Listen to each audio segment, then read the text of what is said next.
है, एक नौजवान शादी करके आया, 3 महीने हुए, उसकी बीवी ने फरमाइश की कि अब हम आपके घर में नहीं रह सकते, ये बूढ़ा बाप आपका आपकी खिदमत नहीं कर सकते, अगर आपको मेरे साथ रहना है तो चलो मैके जाऊंगी, वहीं रहूंगी, मैं आपके घर में नहीं रह सकता। ये लड़का बीवी का आशिक था, दीवाना था, बीवी की बातों पे आ गया, अपने बूढ़े माँ बाप को छोड़कर बीवी के साथ ससुराल चला गया, फिर वहीं से दिल्ली निकल गया। और बताया गया अल्लाह अकबर, कभी दिल्ली में रहा और वो कांटेक्ट में रहा सऊदी अरब का, वीजा मिल गया, सऊदी अरब चला गया, सऊदी अरब से पैसा भेजते जाता अपनी बीवी के पास, माँ बाप की फिक्र नहीं। 14 साल गुजर गए। कितने साल गुजरे भाई? 14 साल का अरसा गुजर गया। इन 14 सालों में इस नौजवान ने 12 हज किए। कितने हज किए मेरे भाई? ये 12वां हज था। बैठकर खाना काबा के पास में हिचकियां बांध कर रो रहा है, ज़ारो कतार रो रहा है। तो पीछे से किसी ने कंधे पे हाथ रखा नौजवान का।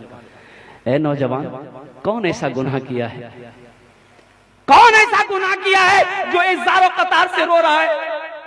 ऐसा मैंने किसी को रोते हुए नहीं देखा। पलट कर देखा तो अल्लाह वाले एक बुजुर्ग हस्ती है, चेहरा सफेद है, सर पे अमामा बंधा है। कहा कि हजरत, ना जाने क्यों ऐसा लगता है कि मेरे दिल पे किसी ने ताला लगा दिया। ना इबादत अच्छी लगती है, ना जिक्र अच्छा लगता है, ना खाने चैन है, ना सोने चैन है। हजरत, ये मेरा 12वां हज है, 12वां हज है मेरा, लेकिन ऐसा लग रहा है कि दिल में किसी ने ताला लगा दिया। तो अल्लाह वाले ने कहा कि लगता है तुमने किसी का दिल दुखाया है। हाँ, अरे सुभान अल्लाह, बोलो माशाअल्लाह, सुभान अल्लाह। लगता है तुमने किसी का दिल दुखाया है। तुम्हारी माँ है? माँ है। बोला हाँ। बाप है? बोला हाँ। बोले कहाँ है? बोला पता नहीं। बोला पता नहीं, 14 साल हो गए मैंने माँ के चेहरे को नहीं देखा, बाप के चेहरे को नहीं देखा। पता नहीं मेरी माँ कैसे होगी, मेरा बाप कैसा होगा। तो अल्लाह वाले ने कहा कि फिर ये खाने काबा में बैठकर क्या कर रहा है?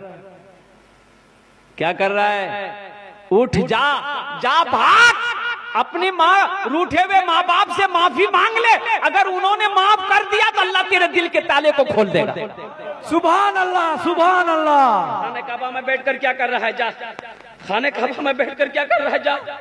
ये नौजवान उठा, रोता हुआ उठा, अपना डेरा आया, रूम के अंदर में आया है और कुर्बान जाओ टिकट बनाने में लग गया। फ्लाइट पकड़ा, हिंदुस्तान की सरजमीन पर अपना कदम रखा। अल्लाह अकबर कबीरा। और गाड़ी ली, एयरपोर्ट से गाड़ी लिया, सीधे अपने गांव के लिए रवाना हुआ। लेकिन कुर्बान जाओ, और देखा कि गांव में बहुत सारी बिल्डिंगें बन गई है। 14 साल का अरसा गुजर गया, उसका घर की जगह पता नहीं। एक बूढ़े मियाँ घास काट रहे थे बेटे।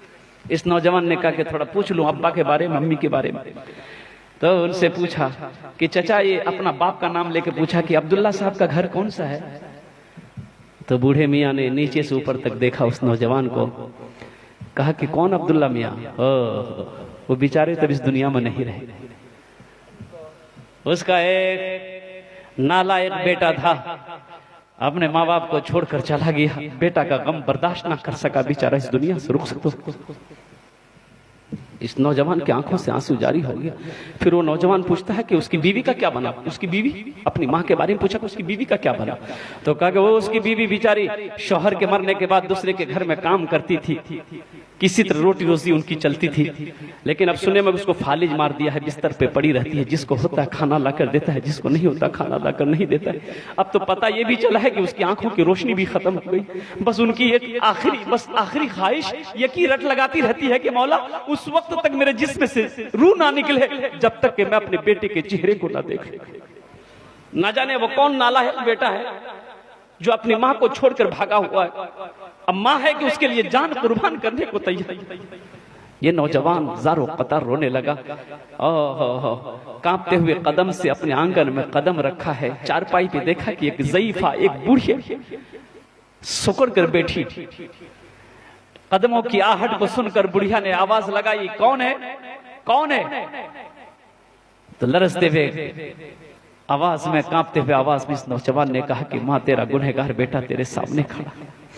माँ कहती है कि बेटा मेरे करीब आ जाओ, मेरे जिस्म में रूह इसलिए अटकी हुई थी, मेरे करीब आ जा मेरा लाल, मेरी आंखों में रोशनी तो नहीं चाहिए जो तेरे चेहरे को देख सकूं, अपना चेहरा मेरे करीब कर दे ताकि हाथ फेर लूं चेहरे पे, ताकि मेरे कलेजे को ठंडक मिल जाए। हाँ, पीते पीते दूध कभी चल में जब छुप जाते थे, पीते पीते दूध कभी चल में जब छुप जाते थे, खुद ठंडक में मां सोती गोदी में हम सो जाते थे। सुभान अल्लाह, सुभान अल्लाह। जाते थे। उस पल को याद करो ना मेरे बच्चों, जब हम छोटे थे, जब हम छोटे थे माँ की गोद में थे। ये हमारी माँ बैठी, बहनें बैठी है, आज इनसे पूछो कुर्बान जाओ, बच्चे पखाना कर देता गोद में, माँ को नफरत नहीं होती, माँ नफरत नहीं करती औलाद से, अपने हाथों से उस गंदगी को साफ करती है, उस गंदगी को धोती है। और कुर्बान जाओ, बच्चे की तबीयत खराब हो जाए, माँ की आंखों से नींद खत्म हो जाती है, जब तक बच्चा सो ना जाए माँ को नींद नहीं आती। बताओ सही है कि नहीं है? इंशाल्लाह हाथ उठा के वादा करो अपने माँ बाप की खिदमत करेंगे इंशाल्लाह। जलसा सजाने वालों, मेरे नौजवानों, बच्चों सुनो, अगर ये जितने बैठे हैं ना यहाँ पर, जितने बैठे हो, अगर एक ने भी अगर अमल कर लिया इंशाल्लाह, एक ने भी अगर अमल कर लिया तो कसम खुदा की जलसा सजाने वाला का जलसा सजाना मकबूल हो जाएगा, आने वालों का आना मकबूल हो जाएगा, मुकर्रिर का तकरीर करना मकबूल हो जाएगा और सुनने वालों का सुनना मकबूल हो जाएगा। एक ने भी अगर अमल कर लिया, एक ने भी अगर अमल कर लिया, माँ बाप राजी, अल्लाह राजी, माँ बाप नाराज, अल्लाह नाराज। माँ बाप अल्लाह को राजी करना चाहते हो, माँ बाप को राजी कर लो, कसम खुदा की मेरा अल्लाह तुमसे राजी हो जाएगा, मेरा अल्लाह राजी हो जाएगा। कुरान में एक जगह नहीं, कई जगहों पर अल्लाह ने अपने साथ, अपनी इबादत के साथ साथ दूसरा जो हुक्म दिया वो ये हुक्म दिया कि अपने माँ बाप के साथ अच्छा सलूक करो, अपने माँ बाप के साथ अच्छा सलूक करो। रोजे का हुक्म नहीं दिया तुरंत अपनी इबादत के बाद कि मेरी इबादत कर चुका जाओ रोजा रखो, नहीं, अपनी इबादत के साथ अल्लाह ने कहा कि मेरे साथ किसी को शरीक ना बनाना, अपने माँ बाप के साथ अच्छा सलूक करना। अल्लाह अकबर कबीरा, कुर्बान जाओ। नौजवानों, पीते पीते दूध कभी चल में जब छुप जाते थे, खुद ठंडक में माँ सोती गोदी में हम सो जाते थे, गोदी में हम सो जाते थे। माँ बोली मन भावन मेरा बेटा रूप समान है जिनके सर पे माँ की ममता, जग में बड़ा इंसान है, जग में बड़ा इंसान है। जो माँ की ममता ना समझे वो कितना नादान है, वो कितना नादान है। एक नौजवान लंदन गया कमाने के लिए, मस्जिद में भीतर में जमात हो रही है, भीतर में जमात हो रही है, जगह खाली है। अब एक आदमी आया, बोला कि नहीं मस्जिद के अंदर में बहुत गर्मी, हम बाहर ही नमाज पढ़ लेंगे। वो बाहर नियत बांध के खड़ा हो गया, बताओ उसकी नमाज होगी कि नहीं होगी? उसी तरीके से ये जलसे का पिंडाल सजा है, जो सवाब इस पिंडाल के नीचे बैठकर सुनने वाले को मिलेगा, वो रोड पर खड़े होकर सुनने वाले को ना मिलेगा।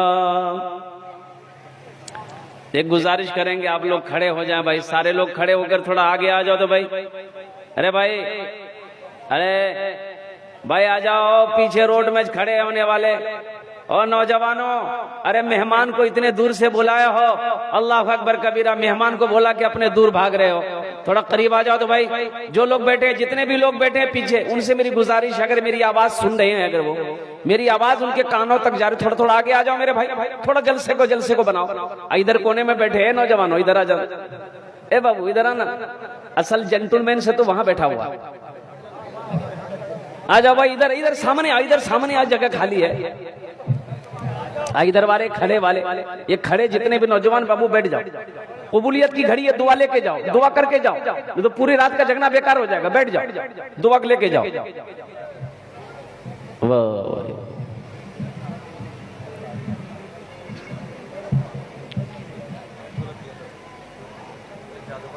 कुछ लोग आए, जलसा देख कर चले गए। जलसे में दो तरह के लोग आते हैं, एक जलसा देखने आते हैं, एक जलसा सुनने आते हैं।